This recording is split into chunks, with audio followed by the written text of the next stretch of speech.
दोस्तों नमस्ते।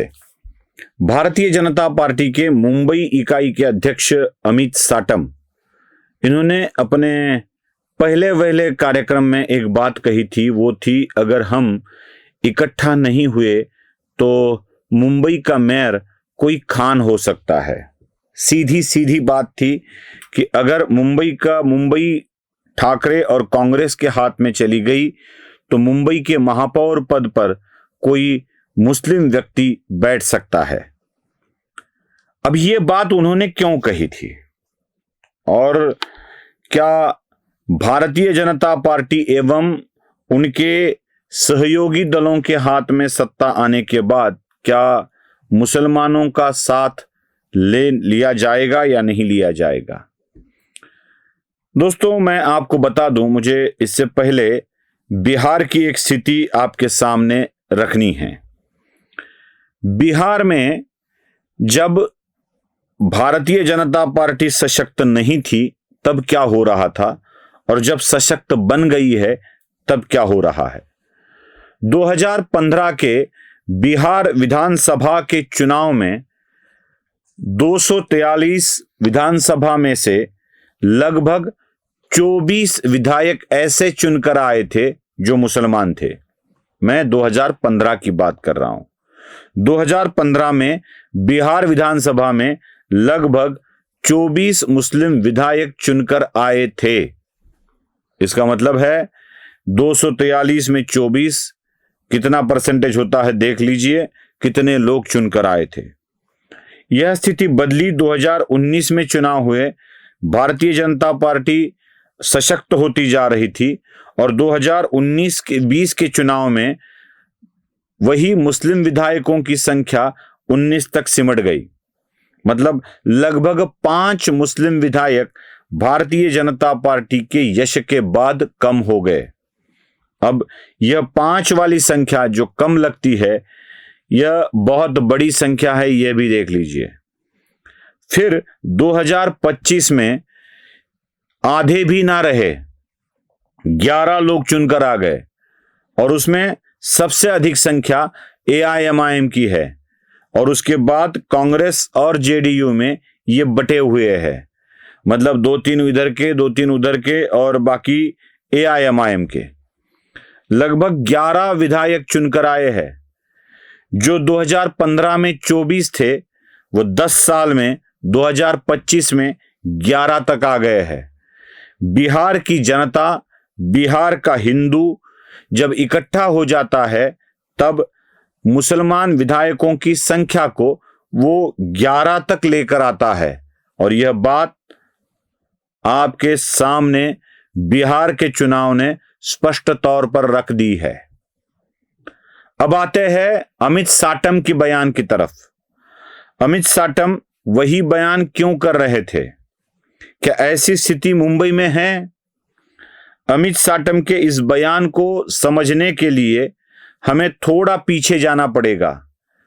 मंगल प्रभात लोढ़ा, जो अब मंत्री है, मलबार हिल से विधायक के रूप में चुनकर आते हैं, उन्होंने मालवनी की कुछ बात कह दी थी और मालवनी में किस तरह से हिंदुओं को खदेड़ा जा रहा है मालवनी से बाहर, यह भी बता दिया था।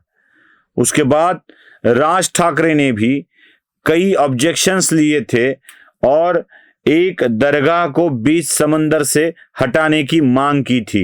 ये वही राज ठाकरे है जो दरगाह को हटाने की मांग कर रहे थे, माहिम वाले। अब देखिए, मुंबई में बढ़ती मुसलमानों की आबादी और उसके कारण चुनाव के नतीजों पर होने वाले परिणाम, हमने देखा है कि किस तरह से फारस रोड के एक विधानसभा क्षेत्र ने परिणामों को पलट दिया था। किस तरह से वो जो ब्रिज बना है नीचे, चोर बाजार, भिंडी बाजार, ये इलाके बने हैं, वहां के वोटर्स ने लोकसभा चुनावों के परिणामों को बदल दिया था। किस तरह से भिवंडी के एक विधानसभा क्षेत्र में परिणाम निकलकर सामने आते हैं, किस तरह से मालवनी वाले क्षेत्र में चुनाव के परिणाम आते हैं और चुनाव के नतीजे भी बदले जाते हैं।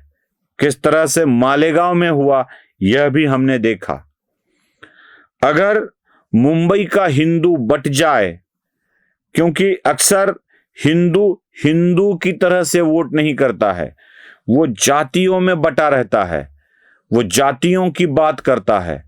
अगर हिंदू जातियों में बटा तो स्वाभाविक तौर पर जो जाति के आधार पर बटते नहीं हैं, इकट्ठा होकर वोटिंग करते हैं, उन्हीं की सत्ता आती है।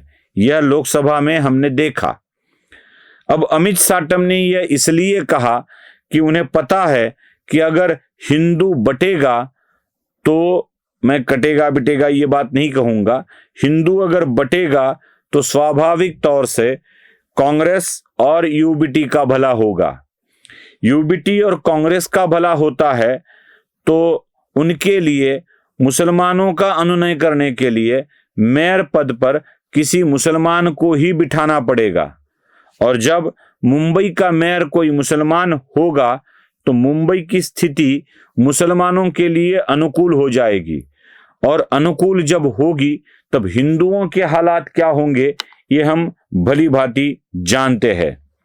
दोस्तों, हर बार मैंने एक देखा है, जब महाराष्ट्र के विधानसभा चुनाव में उद्धव ठाकरे की हार हुई तो उन्होंने कहा कि हम सीटों का बंटवारा नहीं कर पाए थे, एक चेहरा लेकर दुनिया के सामने नहीं गए थे, मुख्यमंत्री पद का उम्मीदवार लेकर नहीं गए थे, इसलिए हार गए। बिहार में जब हार हुई तो यही बात दोहराई गई कि तेजस्वी का चेहरा अगर मुख्यमंत्री के तौर पर लाया जाता तो अच्छा होता। लेकिन अगर यहां भी हार होती है तो वही बात कही जाएगी। इसलिए कांग्रेस और शिवसेना को हमारा कहना है कि आप मुंबई के मेयर पद की जिम्मेदारी आदित्य ठाकरे पर दे दे, आदित्य ठाकरे को मेयर का चेहरा घोषित कर दे और चुनाव ले ले। मेरे ख्याल से यही एक बात अच्छी रहेगी और हम भी समझ पाएंगे कि यह किस व्यक्ति को मेयर बनाना चाहते हैं। अगर किसी खान को मेयर बनाना नहीं है तो हमारे साथ रहिए। ये अमित साटम का बयान हमें जरा ध्यानपूर्वक देखना और सुनना पड़ेगा और बिहार से कुछ सीख लेनी भी पड़ेगी। बिहार में हिंदू इकट्ठा होता है तो मुस्लिम विधायक आधे हो जाते हैं, मुंबई में होता है तो क्या होगा आप ही सोचिए। नमस्ते।